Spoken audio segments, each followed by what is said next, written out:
Hello there, and greetings to you. Let me welcome you to another episode of Time of Reckoning. We are indeed living in a time of reckoning, and just about everything and everyone is now coming seriously under the microscope for almost any and everything.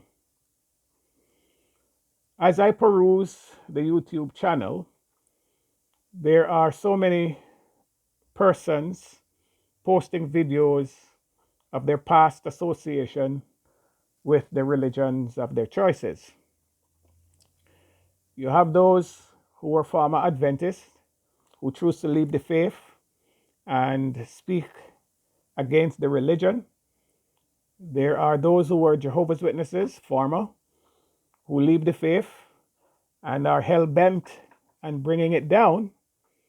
And there are those who are Muslims, leave the faith and want to expose what they think are things that the average person perhaps would not know, and so on and so forth.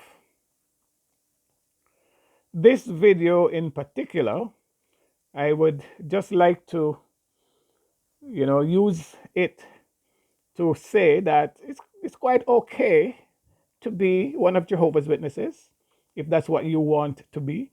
And it's quite okay to be an Adventist, if that's what you want to be. And it's quite okay to be a Muslim, if that's what you want to be. The dissidents are not going to end those movements. They're not going to.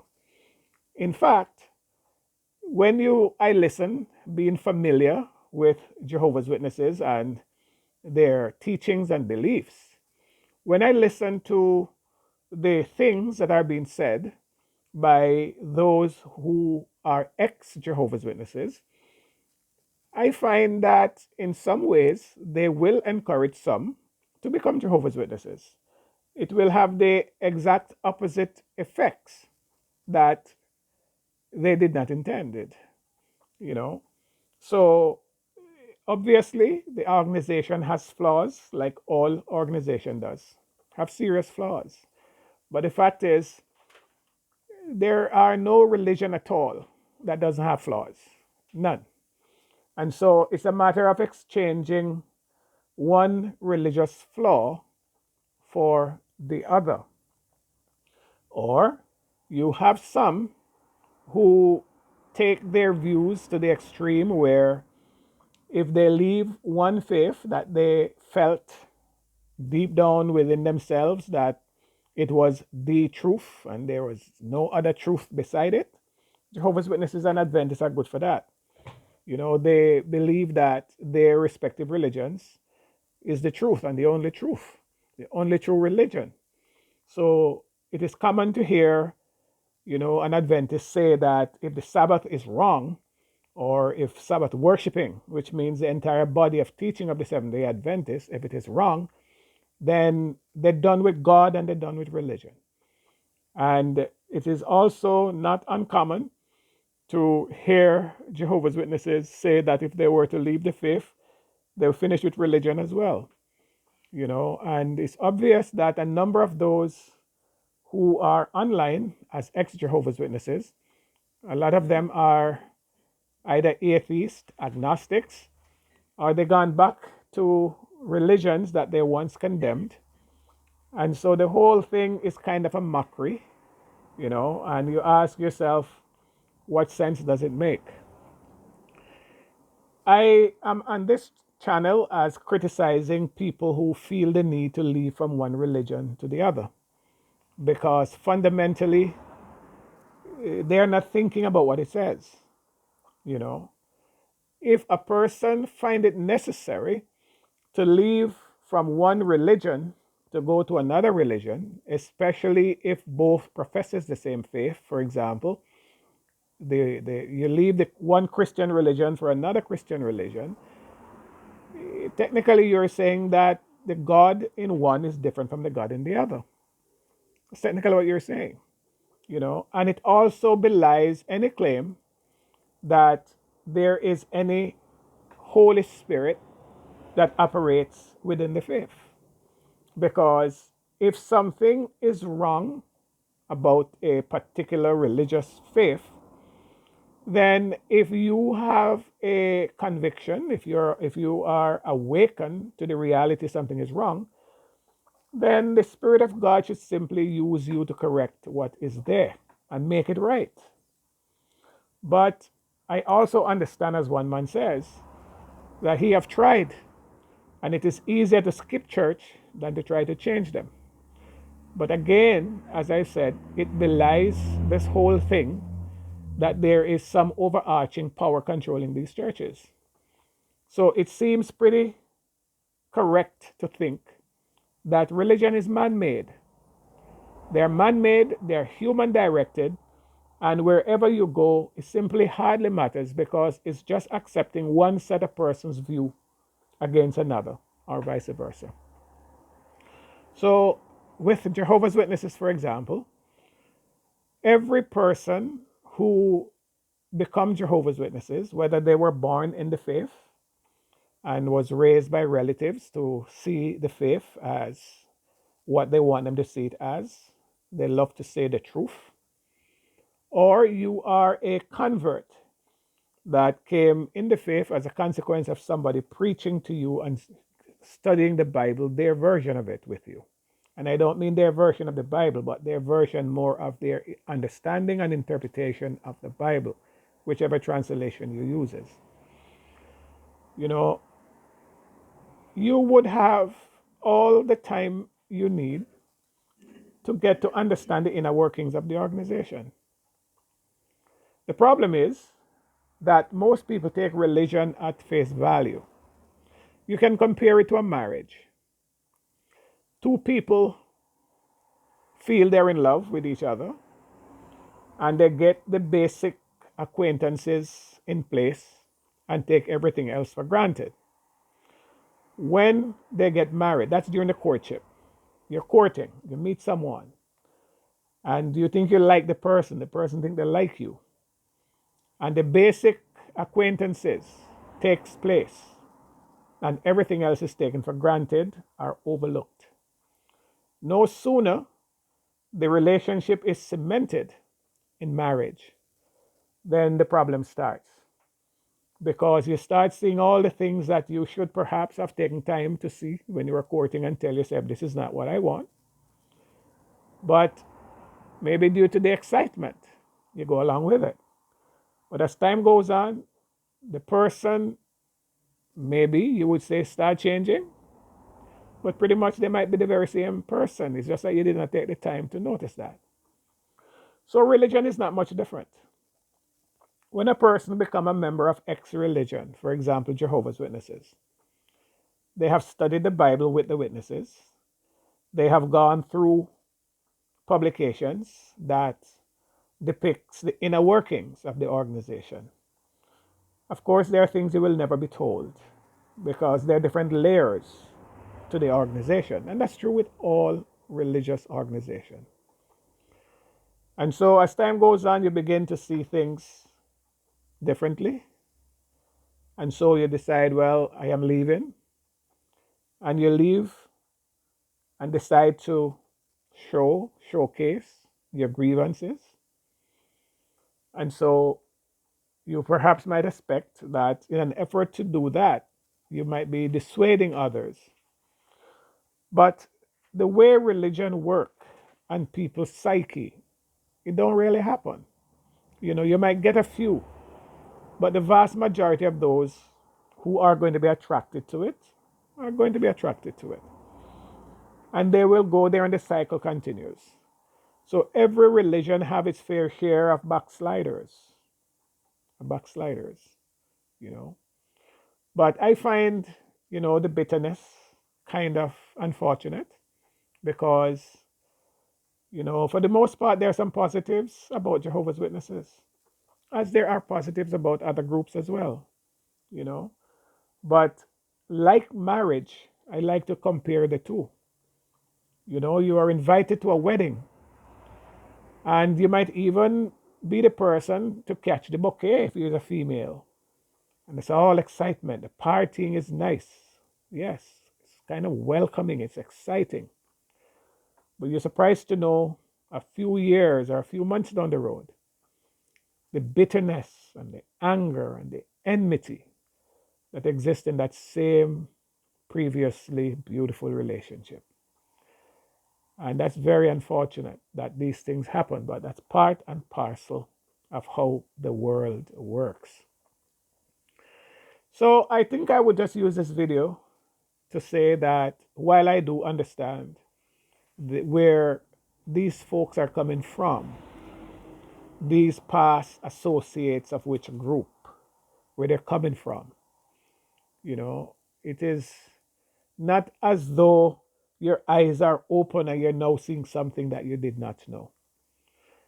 Every person who become one of Jehovah's Witnesses know that you would be disfellowshipped if you fall out of grace with the organization, if you run counter to the rule.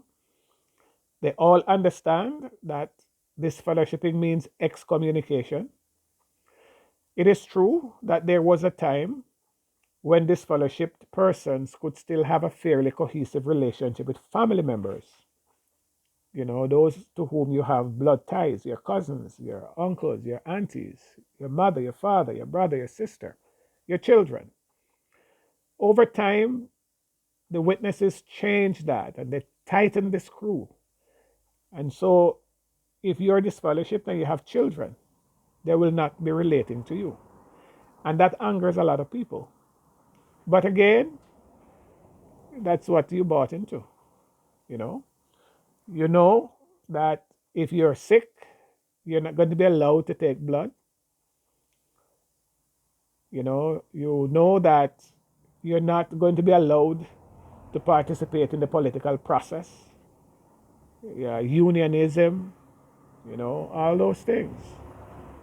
So to become dissatisfied on the journey about those same things that you'd have been taught is the way, you have to ask yourself if that's a fair thing. So it is a wise thing for a person to take as much time as they need to investigate whatever they're getting into. I always tell people that I would never be a member of a lodge. And that is because I will not get into something to start learning about it. I would have to learn all I want to know before I start. So that if I choose not to, then I can just simply back out without any consequences. And I'm not here bashing the lodges because I don't know much about them. I would love if somebody could teach me about it. But there are so many things that people, choose to go into, then back out later and gets bitter. Even when they should have known, they could have known, they would have known that this is it. Jehovah's Witnesses, as well as other religions, now face a very serious challenge with the internet. Yes, the internet has given just about everyone a platform and a voice. So it's like all those persons who are disfellowshipped or those who have disassociated themselves or those who have just cooled off from the organization now have this plethora of information and association and information that they can now find, you know. So just like in recent years, starting in the United States, there is this movement called the Me Too movement for men and women, particularly women, who have been victimized sexually. Not talking about children now, although they could be part of it as well, but I'm talking about consenting adults, you know, who felt that their employer used employing them as a pretext for crossing the line. And so this Me Too movement came into existence. And so many women are now part of this movement saying, it happened to me too, it happened to me too, it happened to me too. So the internet has now created a Me Too movement for ex Jehovah's Witnesses. There was a time when a person was disfellowshipped from the congregation or the organization, and nobody would have any access to their experience because it costs to publish an article in the paper for the most part. And if the American news hardly affects the Caribbean unless it's dramatic. The Caribbean island news hardly affects the rest of the world unless it's dramatic. But now you have the internet where people are literally flooding the world with information. Information, disinformation, and all of those things are part and parcel of it. So when something happened to a Jehovah's Witness in Australia, you hear it in the Caribbean. When something happened to somebody in North America, it finds its way across Africa in a short time, you know? And so Jehovah's Witnesses are now experiencing their Me Too movement. Me Too. So you have been disfellowshipped. Somebody's saying, I was disfellowshipped too. And I was this too, and I was that too. And everybody have their own story to tell. When you listen to the stories, you don't get the impression that they're lying. It's just that they have gotten a change of heart and becomes bitter. Of course, I did a video about the acts of, pedophilia, where children were molested. That's a totally different ball game. But when someone has just changed their mind and the organization and no longer like this or like that, the politics of it, that's a totally different story as well, because you once, championed those causes and those teachings, and now you are bitter because, maybe you weren't appointed to this post or you weren't appointed to that post, or you feel someone is treated more favorable than you, and so on and so on. Now, one last point I want to touch on this matter. In psychology, there is a phrase called cognitive dissonance. And it basically speaks to the fact that you may have accepted something, but there's something inside you telling you something is wrong with it. Now, just about everybody religiously might have experienced that, because I don't think anybody is ever completely happy and satisfied with their religion. Just like a relationship, I don't think anybody is totally happy and satisfied with everything about a spouse. There is something that you might find that you think you wish it was different. But it's not easy to find every possible quality in one person. So you may have to go for the majority and turn a blind eye to the minority, But that poses a problem for the Christian faith. People started out enjoying it, but later they turned their back on it. This is closely related to what I want to discuss in my next video, because this whole thing about religion, while it serves a very good purpose, it also, in another sense, serves very little purpose. And that's very contradictory, isn't it? Something that might be good in one sense is not necessarily good in the other sense. And so, my next video, I will talk a little bit about, God and how the story of God confuses people. So you can look out for that one. But until the next time, if you feel that you like Jehovah's Witnesses and you want to be one, it's okay to be one, irrespective of what anybody might say. Just try and get to know what it's about. If you want to be an Adventist and you like Adventists, it's okay to be an Adventist. If you like the Catholics, it's okay to be a Catholic.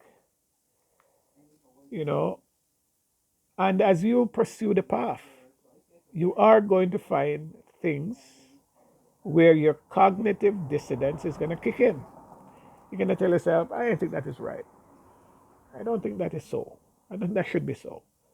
That's how the cognitive dissonance works. Some person probably will call it your sixth sense. We all have it. You know, we need to pay attention to these things. You see a fellow, you like the fellow if he's a girl. You see a girl, if he's a guy, you like the person.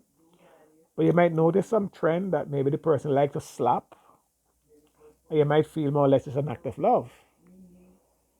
You know, but don't be surprised if those slaps gets harder and harder. So when your cognitive dissonance chips in, pay attention to it. When your sixth sense kicks in, pay attention to it. So if you're pursuing a religious pathway and you feel something doesn't seem right, it just might not be right. Think about it. Don't go with the hope that you will change it, and when you can't change it, you get bitter. You're only going to hurt your heart. Yeah? You're going to break your heart. We speak about broken heart in terms of relationship, but it happened in relationship not only intimate as it is in with romantic, but intimate as well as it relates to our spirituality. So you have a relationship, you know, the person decides to pack up and done with it, and you hurt your heart. You belong to a religion, you hear some people say they were born in it, they're now 50 or 60 and have to walk away from it. It happens. These things happen. You gotta pick up the pieces, you gotta move on. Yeah? So I hope this video might just shed a little light on some matters. You know, I want to thank you very much for paying attention. It's a time, serious time of reckoning for religion today. Serious time of reckoning. And we're going to now do another video later that now tie God into the whole thing, because religion and God, as we are told, go hand in hand. So long.